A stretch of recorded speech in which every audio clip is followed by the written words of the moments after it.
পুরো প্রক্রিয়াটাই তো অস্বচ্ছ এবং বেআইনি। আপনারা যদি দেখেন যে কার নাম তালিকায় থাকবে না থাকবে না, বিএলও নাম সাবমিট করবে, ইয়ারও সিদ্ধান্ত নেবে। ভারতবর্ষের এতদিনের আইনটা হচ্ছে তাই। পশ্চিমবঙ্গে ওরা ইচ্ছে মতো নাম বাদ দিতে পারেনি। প্রথমে বলেছিল ম্যাপিং হলে কারো কোনো কাগজ লাগবে না। এই যে 60 লক্ষ মানুষের প্রত্যেকের ম্যাপিং হয়েছে 2002 সালে, তারপরে ওরা লজিক্যাল ডিসক্রিপেন্সি অদ্ভুত একটা কথা বলে এই লোকগুলোকে বাদ দিতে চেয়েছে, এবং সেই জন্যই সুপ্রিম কোর্টকে হস্তক্ষেপ করতে হচ্ছে। আমরা সুপ্রিম কোর্টের ভূমিকায় মোটেই খুশি নই, কিন্তু এটুকু অন্তত হয়েছে যে নির্বাচন কমিশন ইচ্ছা মতো নামগুলো বাদ দিতে পারছে না। এবং আপনি যে বললেন সত্যি কথা তো, এবং এই জন্যই আমরা বারবার বলছি এই 60 লক্ষ লোক শুধু একা একা এই বিচারের সম্মুখীন হচ্ছে না। আমরা রাস্তায় আছি, পশ্চিমবঙ্গের 7 কোটি ভোটার, আমরা তারা রাস্তায় আছি যে এই ভোটারদেরকে ভোটাধিকার কেড়ে নিয়ে পশ্চিমবঙ্গে ভোট হবে না।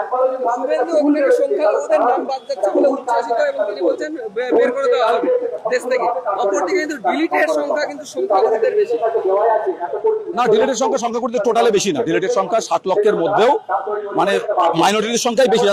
এই যে 60 লক্ষের কথা যদি ধরেন, অনেক ভালো সংখ্যায় সংখ্যা করতে পারে, 20 লক্ষের উপর সংখ্যা করতে। 60 লক্ষের মধ্যে প্রায় 22 লক্ষ নাম আছে সংখ্যা। ও তো এগুলো জানে, সব জানে এগুলো।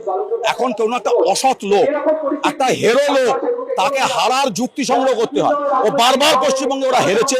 স্বাধীনতার পর থেকে পশ্চিমবঙ্গের বিধানসভা থেকে তাকিয়ে দেখুন, ওরা সেই জন্য পশ্চিমবঙ্গের বিধানসভা ঘুর পথে দখল করার জন্য বিজেপি ওদের টার্গেট দিয়েছিল নির্বাচন কমিশনকে, যে 1.5 কোটি এবং বিশেষত মাইনরিটি ভোট, যে মাইনরিটি মুসলিম মানুষের ভোট ওরা পায় না, পশ্চিমবঙ্গের যে মহিলাদের ভোট ওরা পায় না, পশ্চিমবঙ্গের যে ট্রাইবাল মানুষ, প্রান্তিক মানুষের ভোট ওরা পায় না, তাদের নাম ওরা বুথ পিছু বেছে বেছে বাদ দিয়েছে শুধু বিজেপিকে জেতানোর জন্য।